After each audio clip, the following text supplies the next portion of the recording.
নমস্কার বন্ধুরা, ছোটোখাটো রান্নাঘরে আপনাদের স্বাগত। আজকে আমি দারুণ একটা পটলের রেসিপি নিয়ে এসেছি। সর্ষে বাটা দিয়ে রান্না করব। তাই একটা পটলকে কি করেছি, 4 পিস করেছি, 4টে করে টুকরো করে নিয়েছি আর কি একটা পটলকে।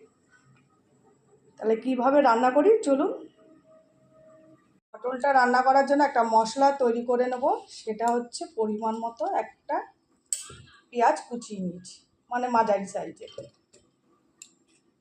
দিয়ে দেবো 4টে কাঁচা লঙ্কা,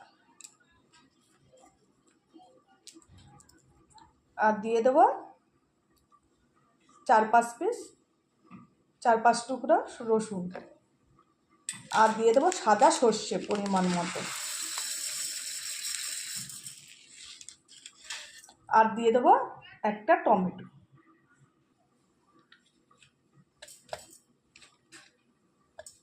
একটাই টমেটো দিয়েছি। সমস্ত মশলাগুলো করে নেব প্রথমে। এবার এখানে একটা কড়াই নিয়ে নিয়েছি। এবার পটলগুলো কি করব, কড়াইয়ের মধ্যে ঢেলে দেবো। সবসময় একঘেয়ে পটল ভালো লাগে না খেতে, এর জন্য একটু অন্যরকম রান্নাটা করব। দিয়ে দেবো পরিমাণ মতো হলুদের গুঁড়ো,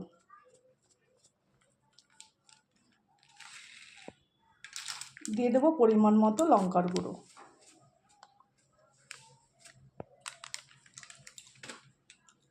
দিয়ে দেবো যে মশলাটা করেছিলাম সেই মশলার পেস্ট,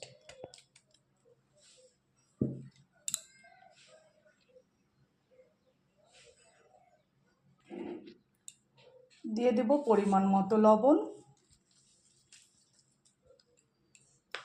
আর দিয়ে দেবো সর্ষের তেল।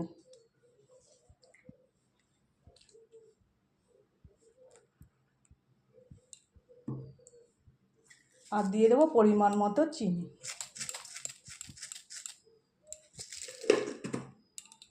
সমস্ত মশলা দিয়ে ভালো করে মাখিয়ে নেব।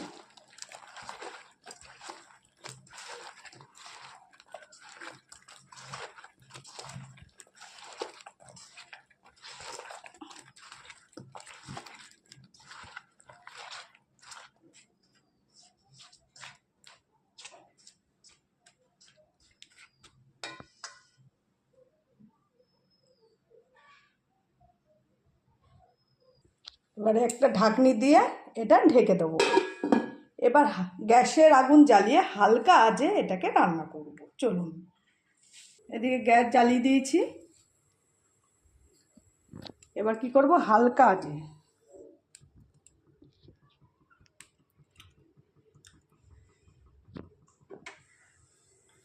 গ্যাস জ্বালিয়ে দিয়েছি, হালকা আঁচে এটাকে ভাপিয়ে ভাপিয়ে রান্না করব।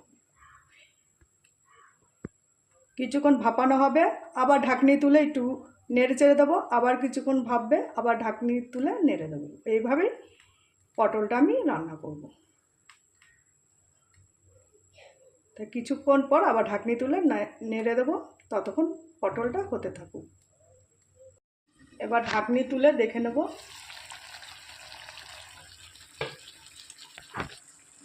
এবার খুন্তিতে ভালো করে নেড়ে চেড়ে নেব।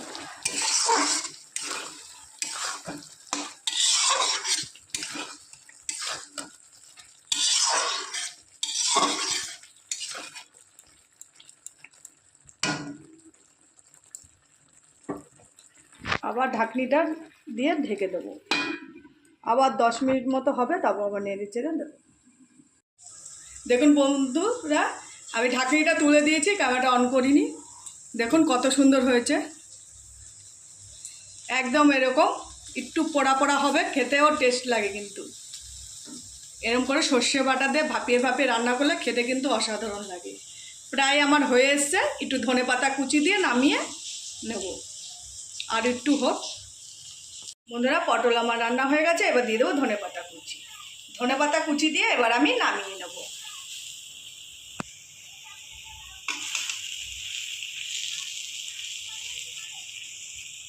এবার গ্যাসের ওভেন বন্ধ করে নামিয়ে নেব। বন্ধুরা, এই হচ্ছে আজকে আমার সর্ষে বাটা দিয়ে পটলের রেসিপি। পুরো ভাপিয়ে ভাপিয়ে রান্নাটা করেছি। আর রান্নাটা না পুরো একটু তলাটা একটু লালচে লালচে, একটু পোড়া পোড়া পাতুরি মতো ভাব হবে। খেতে কিন্তু অসাধারণ লাগে। আর একঘেয়ে পটল তো খেতে ভালো লাগে না, তাই এইভাবে রান্না করলাম একটু নতুনত্বভাবে। তা ভালো লাগলে একটা লাইক কমেন্ট শেয়ার করবেন আর চ্যানেলটি সাবস্ক্রাইব করবেন আর কমেন্টে জানাবেন যে আমার এই রেসিপিটা কিরকম লাগলো। নমস্কার।